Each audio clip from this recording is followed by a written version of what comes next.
ಎಲ್ಲ ನಮ್ಮ ರಾಜ್ಯದ ಜನತೆಗೆ ನಮಸ್ತೆ. ನನ್ನ ಹೆಸರು ಜಯಂತ್ ಟಿ.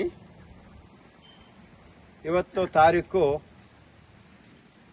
17/4/2026. ನಾನು ದಕ್ಷಿಣ ಕನ್ನಡ ಜಿಲ್ಲೆ ಕಡಬ ತಾಲೂಕು ಕೌಕ್ರಾಳಿ ಗ್ರಾಮ ಪಂಚಾಯತ್ ಕಾಪಿನಬಾಗಿಲು ರಾಧಮ್ಮ ಹಾಗೂ ಮುತ್ತುಸ್ವಾಮಿ ಅವರೊಂದಿಗೆ ಇದ್ದೇನೆ. ಇಡೀ ರಾಜ್ಯದ ಜನತೆಗೆ ಗೊತ್ತಿರುವ ವಿಷಯನೇ, ಕಡಬ ತಾಲೂಕು ಕೌಕ್ರಾಳಿ ಗ್ರಾಮ ಪಂಚಾಯತ್ ಕಾಪಿನಬಾಗಿಲು ರಾಧಮ್ಮ ಮುತ್ತುಸ್ವಾಮಿ ಅವರಿಗೆ ಯಾವ ರೀತಿಯಲ್ಲಿ ಕಡಬ ಕಂದಾಯ ಇಲಾಖೆ ಅಧಿಕಾರಿಗಳು, ತಹಸೀಲ್ದಾರರು ಸೇರಿ ಪ್ರತಿಯೊಬ್ಬರು ಅಧಿಕಾರಿಗಳು ಸೇರಿ ಯಾವ ರೀತಿಯಲ್ಲಿ ಅನ್ಯಾಯ ಮಾಡಿದ್ದಾರೆ, ಇದಕ್ಕೋಸ್ಕರ ಎಷ್ಟು ಹೋರಾಟ ಮಾಡಿದೀವಿ ಎಂಬುದು ಗೊತ್ತಿರುವ ವಿಷಯನೇ. 13/11/2024 ಬೆಳಿಗ್ಗೆ ಜಾವ ಏಕಾಏಕಿ ಇಲ್ಲಿ ಬಂದು ಇವರ ಮನೆಯನ್ನು ಒಡೆದಾಕಿರೋದು. ಅವತ್ತು ನಮಗೂ ಗೊತ್ತಿರಲಿಲ್ಲ, ನನಗೆ ಅವತ್ತು ಇವರ ಹೆಸರಲ್ಲಿ ಇದೆಯಾ ಇಲ್ಲೋ ಅಂತ ನನಗೆ ಡೌಟ್ ಇತ್ತು. ಆ ನಂತರ ಮನೆಯನ್ನು ನೆಲಸಮ ಮಾಡಿದವರ ಮನೆ ಯಾರ್ದು ಎಂಬುದು ಖಾತ್ರಿಪಡಿಸುವ ಉದ್ದೇಶದಿಂದ ಮಾಹಿತಿ ಹಕ್ಕು ಅಧಿನಿಯಮದ ಪ್ರಕಾರವಾಗಿ ಕಡಬ ಮೆಸ್ಕಾಂ ಇಲಾಖೆಯಿಂದ ವಿದ್ಯುತ್ ಸಂಪರ್ಕ ಕಡಿತ ಮಾಡಿರುವಂಥ ಮನೆಯ ಡೀಟೇಲ್ ಕೇಳುವಾಗ ರಾಧಮ್ಮ ಎಂಬುದು ಬಂತು. ಅವರೇನ ಬಂದಿರೋದು ರೇಣುಕಾ ಎಂಬುವರ ಮನೆಯನ್ನು ಒಡೆದಾಕಿರೋದು ರಾಧಮ್ಮ ಅವರ ಮನೆ. ಯಾರೋ ನ್ಯಾಯಾಲಯಕ್ಕೆ ಸಾರ್ವಜನಿಕ ಹಿತಾಸಕ್ತಿ ಅರ್ಜಿಯಲ್ಲಿ ಏನೋ ಒಂದು ಅರ್ಜಿ ಹಾಕಿದ್ದಾರೆ ಅಂತ ಹೇಳಿದ್ರು. ಅದು ಇವರ ಹೆಸರಲ್ಲಿ ಅಲ್ಲ, ರೇಣುಕಾ ಎಂಬುವರ ಹೆಸರಲ್ಲಿ. ಆ ವಿಷಯದಲ್ಲಿ ತಹಸೀಲ್ದಾರ್ ಬರಬೇಕಾದರೆ ರೇಣುಕಾ ಅವರ ಮನೆ ಇದೆ ಇಲ್ವಾ ಅಂತ ಬಂದು ಒಂದು ವಿಚಾರಣೆ ಮಾಡಬೇಕಿತ್ತು. ಇದು ಹೌದಾ ಅಲ್ಲವಾ, ಈ ಮನೆಗೆ ಯಾವುದಾದರೂ ನೋಟಿಸ್ ಕೊಡುವ ವ್ಯವಸ್ಥೆ ಮಾಡಬೇಕಿತ್ತು. ಇದು ಏನೂ ಇಲ್ಲದೆ ಏಕಾಏಕಿ ಯಾವುದೋ ಪ್ರಭಾವಿ ವ್ಯಕ್ತಿಯ ಹಣದ ಆಸೆಗೆ ಗೊತ್ತಿಲ್ಲ, ಇನ್ನೊಂದು ಆಸೆ ಗೊತ್ತಿಲ್ಲ, ಒಳಗಾಗಿದ್ದಾರೆ ಅಂತಲೂ ಗೊತ್ತಾಗ್ತಾ ಇಲ್ಲ. ಕಾನೂನನ್ನು ಉಲ್ಲಂಘನೆ ಮಾಡಿ ಸರ್ವೋಚ್ಚ ನ್ಯಾಯಾಲಯದ ಎಲ್ಲಾ ನಿಯಮಗಳನ್ನು, ಒಬ್ಬ ವ್ಯಕ್ತಿಗೆ ಬದುಕಬೇಕಾದ್ರೆ ಏನೆಲ್ಲ ನ್ಯಾಯಾಂಗ ವ್ಯವಸ್ಥೆ ಇದೆ ಆ ವ್ಯವಸ್ಥೆಯ ಎಲ್ಲಾ ನಿಯಮಗಳನ್ನು ಉಲ್ಲಂಘನೆ ಮಾಡಿ ಏಕಾಏಕಿ ಬಂದು ಮನೆ ಹೊಡೆದು ಮನೆಯಿಂದ ಹೊರಗೆ ಹಾಕಿದ್ದಾರೆ. ಅವತ್ತು ಮಳೆ ಬರ್ತಾ ಇತ್ತು, ಆ ನಂತರ ಅದೇ ತರನೇ ಆ ನಂತರ ಒಂದು ಶೆಡ್ ಕಟ್ಟಿ ಶೆಡ್ಡಲ್ಲಿದ್ದಾರೆ. ಮಳೆ ಬಂದ್ರೆ ಗೊತ್ತಾಗ್ತದೆ ಕಷ್ಟ ಎಷ್ಟಂತ. ಒಂದು ಕರೆಂಟ್ ಇಲ್ಲ, ಒಂದು ನೀರಿಲ್ಲ. ನೀರು ಯಾರೋ ಒಬ್ರು ಕೊಡ್ತಾ ಇದ್ರು, ಅದಕ್ಕೂ ಯಾರೋ ಒತ್ತಡ ಹಾಕಿ ಆ ನೀರು ಕೊಡುವುದನ್ನು ನಿಲ್ಲಿಸಿಬಿಟ್ಟಿದ್ದಾರೆ. ಇವರು ಎಲ್ಲಿಂದಲೂ ಒತ್ತು ತರ್ತಾ ಇದ್ದಾರೆ. ಆ ಸಮಯ ನಿಮ್ಮ ವಿಷಯ ಏನೇ ಇರಲಿ ಸ್ವಾಮಿ, ಇವರಿಗೆ ಪೈಪ್ ಲೈನ್ ಹೋಗಿದೆ, ಪಂಚಾಯತ್ ಒಂದು ನೀರಿನ ವ್ಯವಸ್ಥೆ ಕೊಡಬಹುದಲ್ಲ, ಇದನ್ನು ಕೊಡ್ತಾ ಇಲ್ಲ ಇವರು ಏನೇ ಮಾಡಿದರೂ ಆಗಬಹುದು. ಇಲ್ಲಿಂದ ಇವರು ಓಡಿಸಬೇಕು, ಒಂದೇ ಹಠ. 123 ಸರ್ವೆ ನಂಬರು, 3000 ಎಕರೆ ಇದೆ. ಇದು ಸರ್ಕಾರಿ ಭೂಮಿ ಆಗಿರುತ್ತದೆ. ಇವರೊಂದು 2012 ಹಿಂದೆ ನಂತರ ಇಲ್ಲಿ ಬಂದು ವಾಸವಾಗಿರುವರು. ಇವರ ಮಗಳು ರೇಣುಕಾ ಅವರು 2012ರಲ್ಲಿ ಇಲ್ಲೇ ಶಿವಾಜಿಯಲ್ಲಿ ಬಂದು ವಾಸವಾಗಿದ್ದರು. ಅವರಿಗೆ ಅಲ್ಲಿ ಆಧಾರ್ ಕಾರ್ಡು ಇದೆ, ರೇಷನ್ ಕಾರ್ಡು ಇದೆ, ಎಲ್ಲ ಇದೆ. ನಿಮಗೆ ಅದರಲ್ಲೇ ಗೊತ್ತಾಗಿರ್ಬೋದು ಇವರ ಅಪ್ಪ ಯಾವ ಬಂದಿರ್ಬೋದು ಅಂತ. ಅವರು ಬಂದ 1 ವರ್ಷ ನಂತರ ಬಂದು ಈ ಜಾಗವನ್ನು ತಗೊಂಡಿರೋದು. ಇದು ಕೃಷಿ ಮಾಡ್ಕೊಂಡಿದ್ರು. ಯಾರೋ ಸಾರ್ವಜನಿಕ ಹಿತಾಸಕ್ತಿ ಅರ್ಜಿಯಲ್ಲಿ ಯಾವನೋ ಒಬ್ಬ ಬೆಳ್ತಂಗಾಡಿಯಿಂದ ಬಂದು ಹಾಕಿದ್ದಾರೆ. ಅವ ಹೇಳ್ತಾ ಇದ್ದೇನೆ ಮರಗಳಿದೆ, ಮರಗಳನ್ನೆಲ್ಲ ಕಡಿದು ಹಾಕಿದ್ದಾರೆ ಅಂತ. ನ್ಯಾಯಾಲಯಕ್ಕೆ ಕೊಡುವಾಗಲಾದ್ರೂ ಒಂದು ದಾಖಲೆ ಕೊಡ್ಬೋದಿತ್ತಲ್ಲ, ಒಂದು 4 ವಿಡಿಯೋಸ್ ಫೋಟೋಸ್ ಎಲ್ಲ ಕೊಡ್ಬೋದಿತ್ತಲ್ಲ.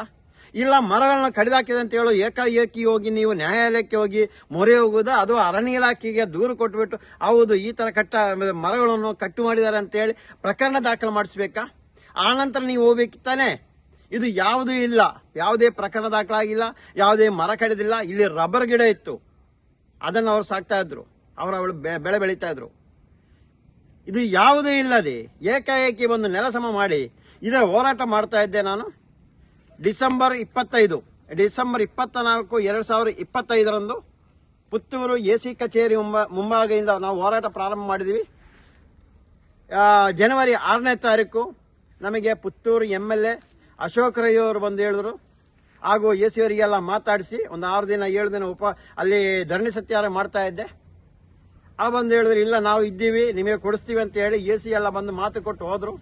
ಅದರ ಪ್ರಕಾರವಾಗಿ ಎಸಿ ನ್ಯಾಯಾಲಯದಿಂದ ಒಂದು ಆದೇಶ ಮಾಡಿದ್ದಾರೆ, ಇಲ್ಲಿ ವಾಸವಾಗಿದ್ದರೆ ಇವರಿಗೆ ಕೊಡಬೇಕಂತ ಹೇಳಿ ಕಡಬ ತಹಸೀಲ್ದಾರಿಗೆ ಅದರ ಒಂದು ಆದೇಶ ಪತ್ರವನ್ನು ಕಳಿಸಿದ್ದಾರೆ. ಆದ್ರೆ ಇಂದಿನ ತನಕ ಇವರಿಗೆ 94C ಆಗಲಿ ಅಕ್ರಮ ಸಕ್ರಮದಲ್ಲಿ ಮನೆ ಕೊಡುವ ಕೆಲಸನ ಮಾಡ್ತಾ ಇಲ್ಲ ಕಡಬ ತಹಸೀಲ್ದಾರರು ಹಾಗೂ ಅವರ ತಂಡದವರು. ಇಲ್ಲಿ ಬಂದು ಯಾರು ವಾಸ ಇಲ್ಲ ಅಂತ ಬರೆದುಕೊಂಡು ಹೋಗ್ತಾ ಇದ್ದಾರೆ. ಅವರ ಯೋಗ್ಯತೆಗೆ ನಾವಿಲ್ಲಿ ಬಂದಿದ್ದೇವೆ, ಇಲ್ಲಿ ಇದ್ರು ಈ ತರ ವಾಸವಾಗಿದ್ರು ನಾವೇ ಮನೆ ಹೊಡೆದಾಕಿ ಅಂತ ಬರೆದ ಯೋಗ್ಯತೆ ನಿಮಗಿಲ್ಲ. MLA ಅವರು ಫೋನ್ ಮಾಡಿದರೆ ತಹಸೀಲ್ದಾರ್ ಎತ್ತಲ್ಲ, ಯಾರು ಎತ್ತಲ್ಲ ಅಂತ. MLA ಅವರ ಮಾತಿಗೆ ಒಂದಿಷ್ಟು ಬೆಲೆನೇ ಕೊಡ್ತಾ ಇಲ್ಲ. ಅದು ಅಲ್ಲ, ಇಲ್ಲಿಯ ಮಾಜಿ MLA ಎಲೆಕ್ಷನ್ ನಿಂತಿರೋ ಕಾಂಗ್ರೆಸ್ ನಿಂತಿರೋ ಕೃಷ್ಣಪ್ಪ ಅವರು 1-2-3 ಸರಿ ಮಾತಾಡಿಸಿದ್ರು. ಇವ್ರನ್ನು ಕಳಿಸಿದ್ರು ಹೋಗಿ ಮಾಡಿಕೊಡ್ತಾರಂತ ಹೇಳಿ. ಅದಕ್ಕೂ ಬೆಲೆ ಕೊಡ್ತಾ ಇಲ್ಲ. ಯಾರ ಒಂದು ಮಾತಿಗೂ ಬೆಲೆ ಕೊಡದೆ ನಂದೇ ಒಂದು ಆಡಂಬರ ನಂದೇ ಒಂದು ಕಾನೂನು, ನಾನು ಏನ್ ಬೇಕಾದ್ರೂ ಮಾಡಬಹುದು ಎಂಬ ಚಿಂತೆಯಿಂದ ಕಡಬ ತಹಸೀಲ್ದಾರರು ತನ್ನ ಒಂದು ದಬ್ಬಾಳಿಕೆಯನ್ನು ಮಾಡ್ತಾ ಇದ್ದಾರೆ. ಕೃಷ್ಣಪ್ಪ ಅವರು ಹೇಳಿದ್ದಾರೆ ಅಂತ ಹೇಳಿ ಕಳಿಸಿದಾರೆ. ಅವರು ಯಾರೇ ಕೃಷ್ಣಪ್ಪ ಅವರು? ಕೃಷ್ಣಪ್ಪ ಅವರನ್ನ ಕಳಿಸ್ತೀರಾ? ಅವರಿಂದ ಫೋನ್ ಮಾಡಿ ಬಯಸ್ತೀರಾ? ಇನ್ನು ಇಲ್ಲಿ ಬಂದ್ರೆ ನಿಮ್ಮನ್ನ ಅಲ್ಲಿಂದ ಗಡಸ್ ಓಡಿಸ್ತೀವಂತ ಈ ರೀತಿಯಲ್ಲಿ ದಮ್ಮಕ್ಕಿ ಮಾತುಗಳನ್ನು ಹೇಳ್ತಾ ಇದ್ದಾರೆ. ಅಲ್ಲ, ಪುತ್ತೂರು MLA ಫೋನ್ ಮಾಡಿ ಎತ್ತಲ್ಲ ಅಂತ ಹೇಳಿ ಅದು ನನ್ನ ಇಷ್ಟ. ಈ ರೀತಿಯಲ್ಲಿ ದಮ್ಮಕ್ಕಿ ಹಾಕುದಾ? ಅವ್ರು ಯಾರು ಹೇಳಲಿಕ್ಕೆ, ಅವ್ರು ಯಾರು ಕೇಳಲಿಕ್ಕೆ ಅಂತ ಏನು?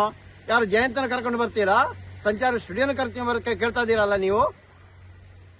94C ನಾನು ಕೊಟ್ಟಿದ್ದೀನಿ, ನೀವು ತಾಕತ್ತ ತೆಗೀರಿ ಅಂತ ಕೇಳ್ತಾ ಇದ್ದೀರಲ್ಲ. ಇದೇನಾ ಕಡಬ ತಹಸೀಲ್ದಾರ್ ನೀವು ಮಾಡ್ತಾ ಇರೋ ಕೆಲಸ? ನಾನು ಒಳ್ಳೆ ರೀತಿಯಲ್ಲಿ ನಿಮಗೆ ಹೇಳಿದೆ. ನಾನು ನೋಡಿ, ಮನೆ ಕೊಟ್ಟುಕೊಳ್ಳಿ, ಯಾರಿಗೂ ತೊಂದರೆ ಕೊಡಲ್ಲ, ನೀವು ನಿಮ್ಮಷ್ಟೇ ಎಲ್ಲ ಬದುಕಿ ಅಂತ. ಇನ್ನು ನಾವು ಬಿಡುವ ಅಂದಾಜು ಕಾಣಿಸ್ತಾ ಇಲ್ಲ, ನಾವು ಬಿಡೋದು ಇಲ್ಲ. ನೋಡಿ, ಇವಾಗಲೇ ಇವರು ಡಿಸೈಡ್ ಮಾಡಿದ್ದಾರೆ. ಮೇ ತಿಂಗಳು 4ನೇ ತಾರೀಕು 2026 ಎಲ್ಲಿ ಪುತ್ತೂರು AC ಕಚೇರಿಯಲ್ಲಿ ಎಲ್ಲಿ ಕೂತಿದ್ದೀವಿ ಅದೇ ಜಾಗದಲ್ಲಿ ಮುಂದಿನ ಪ್ರತಿಭಟನೆ ಧರಣಿ ಸತ್ಯಾಗ್ರಹ ಪ್ರಾರಂಭ ಮಾಡ್ತಾ ಇದ್ದಾರೆ ಅಂತ ಹೇಳಿದ್ದಾರೆ. ಅದಕ್ಕೆ ಈ ಒಂದು ಸ್ಟೇಟ್ಮೆಂಟ್ ಕೊಡ್ತಾ ಇದ್ದೀವಿ. ಮುಂದಿನ ಮೇ 4ನೇ ತಾರೀಕು 2026 ಸೋಮವಾರ ನಾವು ಯಾರೆಲ್ಲ ಕೂತಿದ್ದೀವಿ ಅಷ್ಟೇ ಜನ ತಿರುಗಾ ಅಲ್ಲಿ ಧರಣಿ ಸತ್ಯಾಗ್ರಹವನ್ನು ಪ್ರಾರಂಭ ಮಾಡ್ತಾ ಇದ್ದೀವಿ. MLA ಅವರೇ, ತಾವು ಹೇಳಿದಿರಿ, ಮಾತು ಕೊಟ್ಟಿದ್ದೀರಿ, ನಿಮ್ಮ ಮಾತಿಗೆ ಒಂದಿಷ್ಟು ಬೆಲೆಯನ್ನು ಕೊಡ್ತಾ ಇಲ್ಲ ಅಧಿಕಾರಿಯವರು. ತಾವು ಹೇಳಿದಿರಿ, ನಾನು ಬರ್ತೀನಿ ನಿಮ್ಮೊಂದು ಹೋರಾಟಕ್ಕೆ ಅಂತ. ಮುಂದಿನ ದಿನ ನಮ್ಮೊಂದಿಗೆ ಹೋರಾಟಕ್ಕೆ ಬನ್ನಿ, ನೊಂದವರಿಗೆ ನ್ಯಾಯ ಕೊಡಿಸಿ. ಈಗಾಗಲೇ ನೋಡ್ತಾ ಇದ್ರೆ ಕಾನೂನು ಯಾವ ರೀತಿಯಲ್ಲಿ ಇದೆ ಅಂತ. ತಪ್ಪು ಮಾಡಿದರೆ ಶಿಕ್ಷೆ ಆಗ್ತಾ ಇದೆ, ನೋಡ್ತಾ ಇರಿ. ತಪ್ಪು ಮಾಡಿದರೆ ನೀವು ತಪ್ಪನ್ನು ತಪ್ಪೆಂದು ಹೇಳಿ, ತಪ್ಪನ್ನು ಒಪ್ಕೊಳ್ಳಿ. ನೀವು ಅದೊಟ್ಟು ಈ ಬಡವರನ್ನು ಬೀದೆ ತಂದು ನಾನೇನ ಸಾಧನೆ ಮಾಡುವೆ ಅಂತ ಹೇಳಿದ್ರೆ ಬೇಲ್ಕೊಂಡು ನಡೆಯೋದೇ ಇಲ್ಲ. ಈ ಒಂದು ಮಾತನ್ನು ಈ ಮೂಲಕ ತಮಗೆ ಹೇಳಲು ಇಚ್ಛಾದ್ರೆ ಕಡಬ ತಹಸೀಲ್ದಾರರೇ, ಈಗಾಗಲೇ ಕೇಂದ್ರ ಮಾನವ ಹಕ್ಕು ಆಯೋಗದಿಂದ DC ಅವರಿಗೊಂದು ಪತ್ರ ಬಂತು. 8 ವಾರ ಒಳಗಡೆ ನೀವು ಇದರ ವರದಿ ಕೊಡ್ಬೇಕಂತ ಕೇಳ್ತಾ ಇದ್ದಾರೆ. ನೋಡೋಣ, ಇಲ್ಲೇ ಅಧಿಕಾರಿಯವರಿಗೆ ಯಾರಿಗೂ ತನಿಖೆ ಮಾಡ್ಲಿಕ್ಕೆ ಇರುವಂತ ಒಂದು ಇಂಟ್ರೆಸ್ಟ್ ಮತ್ತೆ ಆ ತನಿಖೆ ರೀತಿ ಗೊತ್ತಿಲ್ಲ ಅಂತ ಕಾಣಿಸುತ್ತೆ. ಅಧಿಕಾರಿಯನ್ನು ರಕ್ಷಣೆ ಮಾಡ್ಲಿಕ್ಕೆ ಇರುವಂತ ತನಿಖೆ ಎಲ್ಲ ಮಾಡ್ತಾ ಇದ್ದೀರಾ, ಮಾಡಿ. ಒಂದಲ್ಲ ಒಂದು ಇದನ್ನು ನಿಮ್ಮ ಬುಡಕ್ಕೂ ಬರ್ತೇವೆ, ನೋಡ್ತಾ ಇರಿ. ಇವತ್ತಲ್ಲ ನಾಳೆ ಇದನ್ನು ಮಾತ್ರ ನಿಮ್ಗೆ ಹೇಳ್ತಾ ಇದ್ದೀವಿ.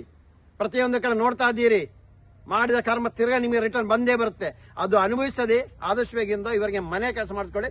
ಇಲ್ಲ ಅಂದರೆ ಮನೆ ಕೆಳಗೆ ಹಾಕಿದ ಪ್ರತಿಯೊಬ್ಬ ಅಧಿಕಾರಿಯ ಮೇಲೆ ಪ್ರಕರಣ ದಾಖಲಾಗಿ ಆಗುತ್ತೆ, ನೀವು ಮನೆಗೆ ಹೋಗ್ಲೇಬೇಕಾಗತ್ತೆ. ಈ ಮೂಲಕ ಇದನ್ನು ಹೇಳಲು ಇಚ್ಛಾ ಇದ್ದೀವಿ.